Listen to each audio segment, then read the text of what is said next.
Bob Hund, Rakaka.se. Sitting here with Odee. How are you doing today? Yeah, really good.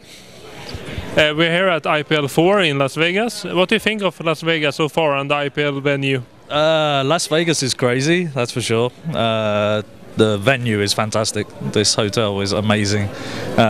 When we got here, we spent 10 minutes fiddling with the lights on the little button in the room because it was so cool. Yeah, it's a fantastic venue. Yeah. What Odee is talking about, that in the rooms in here in the Cosmopolitan, you can control everything with your TV remote and with what do you call the phone? Touchpad on the phone. Yeah, so it's pretty cool. Nice, really nice technology. They should bring it to Sweden, I think, or maybe England also. Yeah, it would be nice. But yeah, that was fun for 10 minutes. Have you been gambling a lot? No, just the first day. I had a plan just to gamble on the first day. Did you win much? $500, so I'm happy. So that's it, I'm not going there again. What games did you play? 3-card poker. Then Select tried to get me to play 4-card poker and it started going horribly wrong. So then we went back to 3-card poker and I managed to get it back again. But Select lost all of his. Yeah, we got StarCraft 2 and League of Legends here at IPL. League of Legends is really big. We saw before that the venue where League of Legends was played is full all the time, but StarCraft 2 ain't. What do you think about League of Legends in general, and are you putting much effort into your League of Legends team at the moment? League of Legends in general, it's massive. There's no way to deny it. It's absolutely huge. The fan base is growing every single day. Hello. And it's getting bigger and bigger, which is really cool. In the venue, the StarCraft hall here is really big compared to the League of Legends room, but I guess both are going to fill up all the time, and when the bigger games come on for StarCraft, that room should be packed as well. For Dignitas, yeah, we're putting a lot of effort into our team, so they've just re-signed for another year. We've got lots of stuff coming up, hopefully, really good guys, and we've just seen the growth of that game just explode. Our website's gone berserk. We've had to upgrade everything on our website, servers, the functionality, just to cope with the amount of fans that are coming to see our guys. StarCraft 2 gets a lot of credit for bringing back a new boom to esports, but do you think that League of Legends also has a big thing to do with the explosion? I think both, yeah. I think really it's the developers, Blizzard and Riot, are both actually supporting esports and actively supporting esports. They're out there. When they have a tournament, their representatives are at the tournament. So you've got Blizzard people here, lots of Riot people here, and they're actually making sure that they're listening to fans, listening to players, and helping the community grow. Some developers, you never see them at tournaments. Some developers, they just don't care about the tournaments, or esports for that matter. So yeah, I think a lot of it goes down to the developers, the success. Yeah, Riot has been pumping a lot of money into League of Legends. Do you think that League of Legends, if you see with Painkiller, the developers were in there for like a year, I think, and pumping a lot of money, and then they just fuck it. What would happen to League of Legends if Riot did the same thing with esports? If Riot suddenly pulled out, I think the game would still be there. I think the learning curve on the actual game is a lot easier than other games, so people can get into it, and I think that's a big part of why people play the game. Painkiller, for example, you go on a server, how the hell do you play the game? And if you go up against a top player, you're going to give up in 2 seconds and never play that game again. So the learning curve is really hard. With Blizzard, a good example is myself. I started playing StarCraft in January because Newman and Zachabas were taking the piss that I couldn't play that game. So I thought I'd start playing. You go into bronze ladder against other crap players and you play. And then if you're good and you're better than the other players in your division, you go up a division. I'm still in bronze, but I'm trying to get out of there. But it helps keep hold of those people that play the game when you get to play against people on your level. And League of Legends is very similar. Do you play in the League of Legends yourself? Not yet. Once I get promoted from bronze, then I'll start League of Legends. Yeah, because I need to know how to play the game. I'm an FPS player. I'm not an RTS player, as most people know. So it's a learning curve for me anyway. You're recently got the 3 new sponsors: Killer Technology, Creative, and QPad. Do you think that why have Dignitas grown so much that you could acquire so many new sponsors? I can't give away our trade secrets, obviously. I don't know. It's just the way that we run ourselves. We look after our players. Our philosophy on gaming is still the same as it was when we started. We just want to get our players to the events and give them the chance to go out and show what they can do.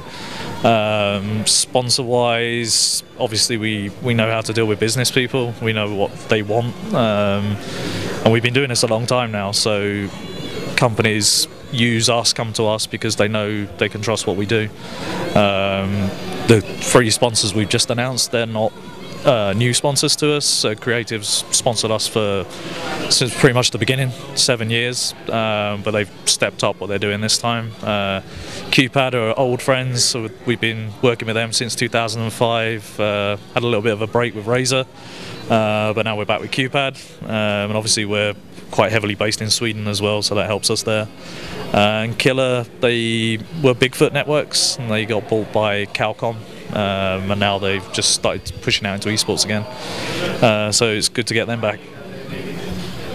What do you think the next big esport game will be? You have an Dota 2 team already, but are you looking into expanding into other games also? Yeah, we're going to wait and see what happens with CSGO. Hopefully it's good.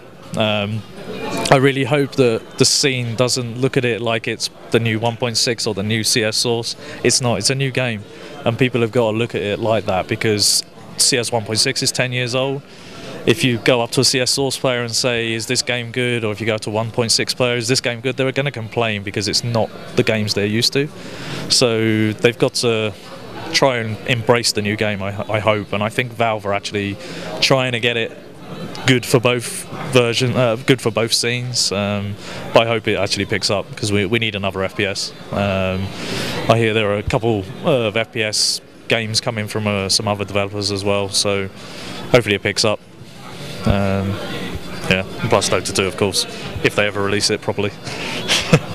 Let's go. You talked about it, but you have a big fan base in Sweden, of course, and you have the player show that is playing. He's decided not to sign again with you a couple of months back, but then he decided to do it anyway now, a few weeks ago. Can you explain why did you not come to an agreement in the first place, and what changed so that he wanted to do it now? It's really simple. It's like, if you look at esports now, it's just like normal sport. If a footballer wants a new contract and they want a set amount, and their agent's telling them that they're worth this amount of money, and the team doesn't have it, and the team's offering one amount of money, and they don't meet in the middle, you're not going to get an agreement, and that's what happened. Show went obviously looking around for other teams for a month, then decided to come back and take the offer that we put him in the first place. So it wasn't unusual. We didn't break up on any bad terms. We completely understand what players are up to, what they want, because the Dignitas managers were all players as well. Obviously we didn't earn what these guys earn today. I wish we did. But yeah, we came to an agreement again. So we're happy to have him back in the team. Talking about earnings in esport, do you think that players are a bit full of themselves nowadays, that they ask of too much, and they think that esports is a bit, they think esports is bigger than it really is? Yes, is one way of putting it, but some players, they're not stupid, they know they have worth. With us, we deal in reality. If we have money to pay players what we feel they're worth, we'll pay it. And when we contract a player for a salary, it's in the bank already for whatever the contract term is. If you imagine, if we went out contracting people for, I don't know, $5,000 a month, and $5,000 a month is $60,000 a year. You got 10 players, that's $600,000 a year. You got to understand, where does that money come from? How is it created? Because you can't run a business like that off of sponsorship money alone. So we've actively for the last 5 years been trying to find new revenue streams. So obviously our merchandise really helps. The consultancy work that we do, that nobody knows what we do in the background, that also helps. That brings in money. But there's no harm in players asking or trying, but there has to be somewhere you have to find common ground in the middle. yeah, I think it's just going to get bigger and bigger, and for when you're actually doing contracts and signing, from a team point of view, the money's going to go up. It's inevitable, but we won't fall on our face. That's the worst thing that can happen. Do you think that the players, like I said, the earnings will go up and up and up? Do you think that this maybe could be the start of a esport bubble? Yeah, I think coming up to the end of last year, there was definitely a StarCraft bubble, and then you can just see what happened with all the Korean players leaving Korea, because there's no money there for them to pay, and when they hear about Western players getting paid silly amounts of money a month to play, and some of the Koreans know that they're better players, of course there's going to be an exodus, but then that causes a flood of an economic flood on the Western teams as well, and there's only so much the teams can pay.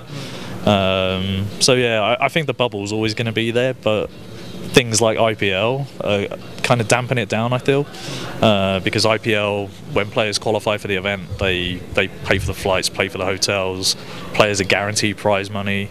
That all helps to take the weight off the teams, and then the teams actually have more money to pay players in actual real salaries, and that's like real sport. Do you think that IGN getting involved in esports is that because I'm guessing that it's not because they like esports? Why do you think that they do it now? Do they want to earn money from it in like later stages, or what do you think their goal is? I would think they probably want to earn money now. I think esports is booming. IGN is obviously News Corp, Rupert Murdoch company, so it's a media empire. They're going to want to broadcast esports. That everybody knows how many people watch esports, watch tournaments. So like the DreamHack streams are massive. The streams here, I saw a tweet earlier. It's like I don't know if it's 100,000 or 200,000 already. That's crazy. That's more than most cable channels in the UK don't get that kind of viewership. So it's a no-brainer that media companies are going to come in, and the big boys are going to come in and look at people like Twitch and Own3D, and they're going to work with MLG and IPL to get those viewers, because the demographic is, I guess, I don't know the way to put it, but it's like 15 to 30-year-olds that maybe got a little bit of money to spend, so the advertisers are going to come and they're going to make money. But that's good for esports. That has to happen. It has to go mainstream. It's just how it's how it goes mainstream. That's where I'm trying to work out how it's going to work, but it's on the right direction. You talked a bit about the UK. How has the esports scene grown in the UK the last year or two? Grown? I'm not so sure it's grown. I think it's quite probably a little bit slow at the moment. I think a lot of people forget that the first, well, especially in the UK and I know Western Europe, it's kind of a almost recession again at the moment. So the first 2 quarters this year are going to be quite tough for a lot of people. So it's really hard for smaller teams to go out and get sponsors, and it's really hard to get sponsors anyway. But when you see the kind of numbers that are following League of Legends and watching the game, hopefully some advertisers will come in and it will get going again. It's all about the economy. We were just lucky in Dignitas to pick up the sponsors when we did. It's good timing. Thank you, sponsors. Yeah. Thank you so much for the interview. Do you have any shout-outs before we finish? Yeah, of course. Yeah, shout out to my team. Thanks to everybody. Shout out to all the fans, all the Rakaka readers, and obviously all of our players and teams. And touch wood, somewhere they go and do well in this tournament. We're doing okay at the moment. Thank you very much. Cheers.